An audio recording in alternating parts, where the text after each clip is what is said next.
পবিত্র জুমার দিন যখন আগমন করে আমাদের নিকট জুমাবার আসে, জুমার দিন আসে, আমরা সকলেই কমপক্ষে এই চারটি আমল গুরুত্ব দিয়ে করব। নবীজি বলেন, কোনো ব্যক্তি যদি শুক্রবারে জুমার দিনে এই চারটি আমল করতে পারে, আল্লাহ রাব্বুল আলামিন তাকে নিজ হাতে পুরস্কার দিবেন।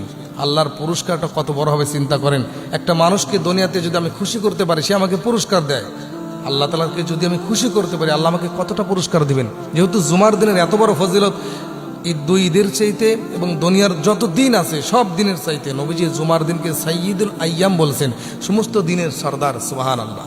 সাহাবায়ে কিরাম তো জুমার দিনকে বৃহস্পতিবার থেকে প্রস্তুতি নিতেন। এজন্য আমরা সকলেই পবিত্র জুমার দিনে এই চারটি আমল বেশি বেশি করব। এক নম্বরে, আপনি ফজরের নামাজ পড়ার পরের থেকে নিয়ে মাগরিব পর্যন্ত পুরাটা দিন আপনি বেশি বেশি ইস্তেগফার করবেন। কি করবেন?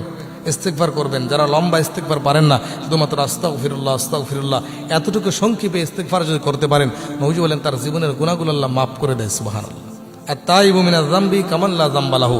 যে ব্যক্তি গুনাহ থেকে ইস্তেগফার বেশি বেশি করে, আল্লাহ তাআলা তাকে মাসুম বানায় দেয় এমনভাবে, মায়ের পেট থেকে সন্তান হওয়ার পরে যেমন গুনাহ থাকে না, ওই ব্যক্তিরও কি থাকে না, কোনো গুনাহ থাকে না। তাহলে আমরা কি করবো? এক নম্বরে ইস্তেগফার করবো। দ্বিতীয় নম্বরে নবীজি বলেন, দ্বিতীয় নম্বরে জুমার দিনে তোমরা বেশি বেশি আল্লাহর কাছে দোয়া করবে। কি করবে? আল্লাহর কাছে বেশি বেশি দোয়া করবে। নবীজি বলেন, আর দোয়া ও মুখল ইবাদত, দোয়া হল ইবাদতের মগজ। এই জন্য জুমার দিনে তোমরা বেশি বেশি দোয়া করবে, কেননা এই দিনেই দুনিয়া কি হবে? ধ্বংস হবে। এই দিনেই কিয়ামত হবে। নবীজি বলেন, এই জন্য জুমার দিনকে তোমরা গনিমত মনে করো। জুমার দিন পেয়েছো, আল্লাহর কাছে বেশি বেশি চাও, দোয়া করো, যেহেতু এই দিনটা সব থেকে উত্তম দামি দিন। সুবহানাল্লাহ। তিন নম্বরে নবীজি বলেন, জুমার দিনে বেশি বেশি দরুদ পড়ো। কি পড়ো? জুমার দিনে বেশি বেশি দরুদ শরীফ পড়ো। নবীজির উপরে দরুদ একবার পড়লে 10টি রহমত নাজির হয়ে যায়। কি হয়? একবার নবীর উপরে দরুদ পড়লে 10টি রহমত নাজির হয়। সুবহানাল্লাহ। এই জন্য জুমার দিনে 3 নম্বর আমল হলো, আমি জুমার দিনে বেশি বেশি কি পড়বো? আমার ভাইরা, বেশি বেশি দরুদ পড়েন। আমল যদি আপনি করেন, তাহলে আপনার হায়াত শেষ হয়ে যাবে। আমল যদি না করে গুনাহের কাজ করেন, তাহলে আপনার হায়াত কি হয়ে যাবে? শেষ হয়ে যাবে। এই জন্য জুমার দিনে 3 নম্বরে আপনি কি করবেন? বেশি বেশি দরুদ শরীফ পড়বেন। চতুর্থ নম্বরে নবীজি বলেন, জুমার দিনে সূরাতুল কাহাবের তিলাওয়াত করো। কি করো? কোরআনের তিলাওয়াত, বিশেষ করে সূরাতুল কাহাবের তিলাওয়াত করো।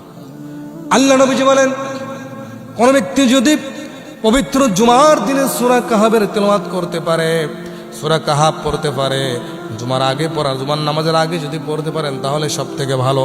আর যদি জুমার আগে পড়ার সময় না পান, তাহলে মাগরিবের আগ পর্যন্ত দিনের মধ্যে যখন সময় পাবেন সূরা কাহাবটা পড়ে নেবেন।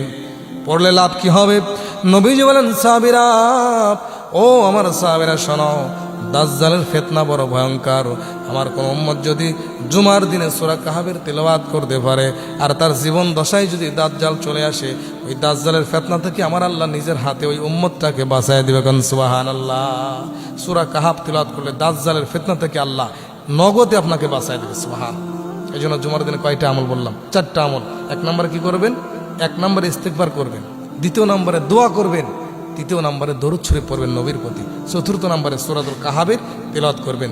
দোয়ার বিষয়টা হাদিসের মধ্যে আছে, আসরের পর থেকে নিয়ে মাগরিবের আগ পর্যন্ত এই মধ্যবর্তী সময়টা সবথেকে গুরুত্বপূর্ণ।